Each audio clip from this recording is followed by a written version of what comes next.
everybody, Sean Holsinger here from holsingersflyshop.com, bringing you another fly time video today. Today, something completely different than what you're used to seeing from me, a bass pattern, which is like a largemouth bass pattern mostly. It's great for farm ponds. It's a frog, actually. So we're going to tie it. It's going to be similar to a Gurgler style pattern, but we're going to tie it like a frog. You know, I'm also going to be using this on the river for smallmouth. It's small, so it's going to be a nice size for smallmouth, and but it'll work great for your largemouth on the farm ponds. I get requests for that a lot. You know, a lot of guys that watch my videos aren't from the East Coast here, aren't from predominantly trout areas, so you want to see some bass stuff, and here's one of those patterns for you.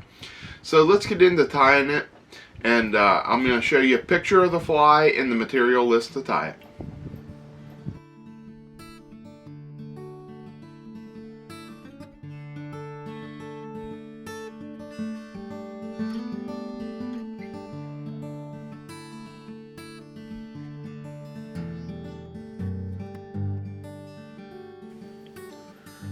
Okay, here you see the fly in the vise. Let's get into tying it. It's a really cool looking fly. Well, not really a fly because we're imitating a frog. And the one I have in the vise here I tied with a chartreuse belly. The one I'm going to tie on the video, I'm going to tie it in white. So take your pick, whatever color you like there. And for the hook on this, we are going to be using a Firehole 811 in a size 6. Like I said, I want to tie this smaller. I want a nice bass bug for on the river too. So I'm not going to go real big on it. I'm going to use a size 6. For thread, I am using, it's white thread, but it's gel spun thread, GSP from Vivas. And it is GO2 100D is what it says on the spool. So we're just going to get that on there, started on. And the first thing we're going to do is we're going to tie legs on this fly. To tie the legs, I'm going to use 2 pieces of bucktail, okay? One in chartreuse, one in olive. We're going to start out with the chartreuse one to make the lower part of the fly. And the lower part of the legs. The lower part is always, the belly is always lighter. And so we're going to use the lighter color on there. Now what I'll do is I'll cut a clump off, and I want about half the size of a pencil. Okay, so imagine the diameter of a pencil, go about half of that. Then you can see how my tips, they're pretty pointed, different lengths. What I'm going to do is I'm going to try to get them all close to the same length. So I'll just pull some out and put them back in, and there you see they're better. Sometimes I, pull a couple up, try to get them close to the same length so you can split your legs better later on. Now, we're going to lay this on top of here. I'm going to go about a hook length and a half is about the length I want. And then we're just going to tie this down, and I'm going to tie it pretty tight. That's the great thing about this gel spun thread. You can really crank down on it. So, I'm going to tie this right to the bend. I do not want to go any further than the bend. I don't want it to roll over the back end. Now we're going to add a little bit of body here, so I'm going to cut this at an angle. You see how I'm cutting it and leaving some hair there, so it builds up the whole way through and doesn't just make just have an abrupt stop right here where I'm wrapping right now. I guess this would be the best way to say it. So we're just going to cover that all up. Next thing I'm going to add is a little bit of Flashabou. This is a pearl. Use a green, whatever color you have here, just to give it a little bit of flash. And what I'm going to do is I'm going to split out about 6 pieces out of my skein here, and just cut them off. I got a couple more than 6, but that's fine. And I'm going to lay them down on top of my hook and tie them down. And I'm going to get about 3 or 4 good wraps down here. And try not to wrap them over. There we go. Now I'm going to take the front end here and I'm going to pull it back over. So I doubled it up. And you can see here how they kind of spread out over the hook. That's what I want, because I want them wrapped around the hook, so whenever I split them here in a second, they'll go on both legs. Okay, now we're just going to cover that up. And now I'm going to take and just trim this off back here at the tail. I'm going to trim it off about the same length as the rest of my bucktail. Okay, now we're going to get back up here in the body again and keep going. Next we're going to add some olive bucktail. And I want to get, again, about half a pencil width. So I'm going to have, in total, a pencil width. So we'll trim off a clump there. You can see it's a little bit straighter, but there's a couple longer ones here. You're going to pull out the back ends too. Pull out the fluff out of the back. There's not a whole lot on deer hair, but... And then I'm going to pull out the longer ones and even them out. Okay, now I'm going to lay these right up on top, and this is going to give my leg a two-tone look. Now I want these to stay on top, so I'm going to make a couple loose wraps at first to get it where I want it, and then as I get back to the back there, I'm just going to crank down on it pretty good with this gel spun and tighten it up. And then we're going to trim it off again, cut it at a nice sharp angle, and we're going to wrap this down.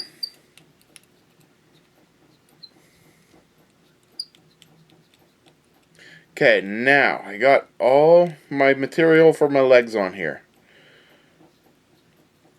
Now, when you wrap it down, yes, it makes a very thin pencil.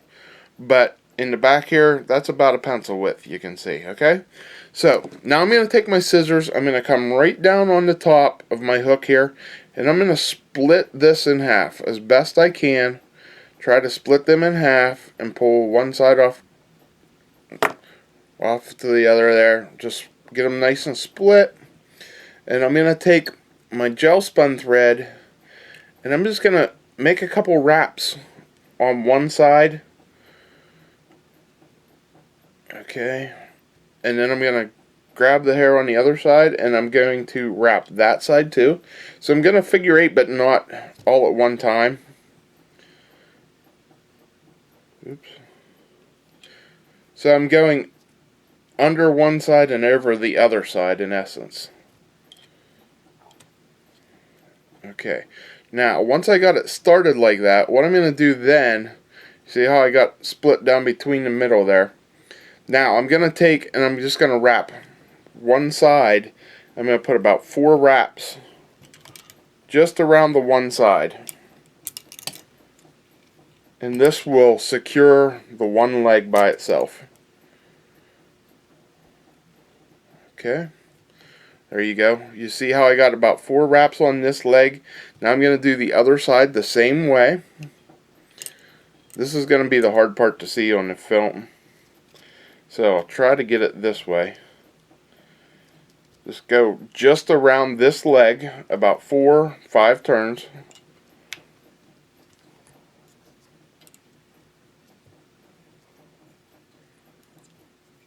Okay, and then once you do that, that gets them nice and separated there. Alright, now we're ready to make the body of this fly. So the thing we're going to use next is I went to Walmart and I got this pack at Walmart. This is foam. You can see here it's foam door hangers, okay? And it's a pack of them, multi-colors. I took the white one out of it. I've been using the white one for another fly, but I'm going to use the green one on this. You can see there it has the hole for the door hanger. And I'm just going to cut a slice off about maybe 3/8 of an, nah, not even that wide, about a 1/2 inch wide. Okay, and what I've been doing is I've been cutting a row off the bottom about a 1/2 inch wide, and then I'm taking that and I'm getting 2 out of it. And what I do is just cut a little tab at the bottom here, and let me cut it and show you what I mean. Is I'll cut 2 slices like that, and then I'll angle it off on both sides, and this is the back of my pattern of my body here. Now I'm going to tie this tag down that I just created here. And this, the reason I'm using these door stoppers is because they're really thick, so it gives this big fly a lot of buoyancy. Okay, we're going to tie that down, get it good and tight there.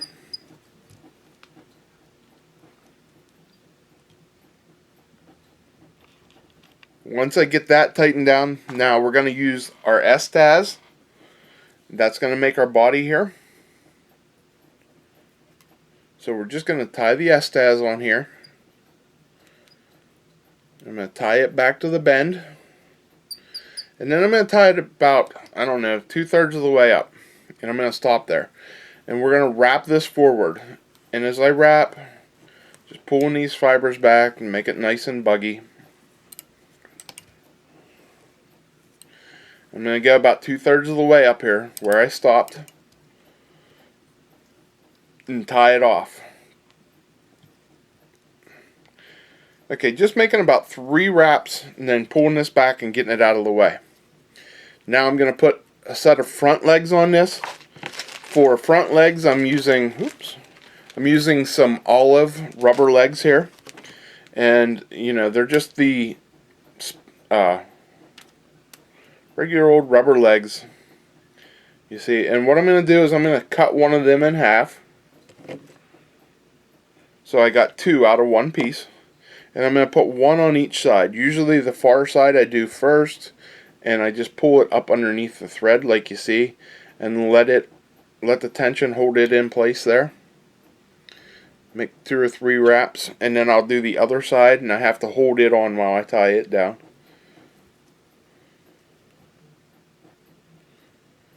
Okay, then I'm going to wrap it back a little bit, get them in position where I want them, and then I'm going to wrap the front sides back so it makes a nice two of them side by side here. Okay, now I'm going to take my thread, wrap it up to the eye, and I'm going to finish off with a couple wraps here. And what I want to do, oops, let me get this. I want to wrap these back too. I want to wrap these rubber legs back. So I'm going to make about 1 wrap over those rubber legs and 1 or 2 in front, and we'll tie it off.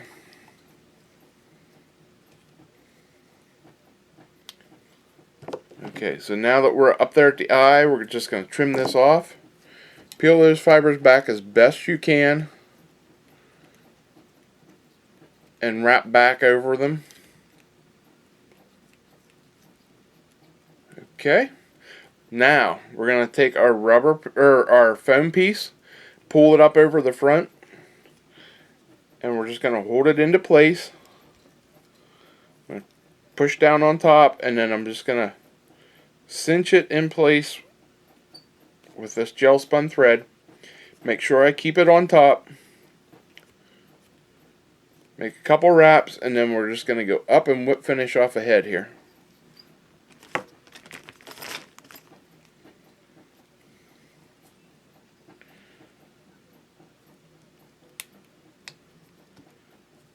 Okay, this is a cool fly to tie. It's a lot of fun. It looks really cool when you're done. Now, once we got this whip finished, don't use your best scissors. And when you do use your scissors, cut down in the bottom part with the gel spun. Gel spun is I believe it's like fiberglass, so it's really hard on the scissors. Now, next thing we're going to do is we're going to cut the head on this fly. To do that, what I'm going to do is I'm just going to cut a nice round head. And I'm not going to cut but just a hair past the eye. Okay, so you can see where the eye is here and how far the eye comes to right here, and you see how far past I went. This is going to catch some water, make a little bit of pop or a gurgle. And lastly, I'm just going to decorate the thing a little bit. Take a black marker, put a couple dots in random places just to make it look like a frog. Don't have to do this. Just looks cool. So there you see, I dotted it up. Now, just going to check my legs, make sure they're where I want them. And that is all that's to the frog gurgler. Okay, I really hope you liked that pattern. It was a cool pattern. A lot of fun to tie. I like tying these. You know, you get to tying the same thing over and over. It gets boring, so you like to experiment and have fun and play. And this is one of those flies that I like to play around with.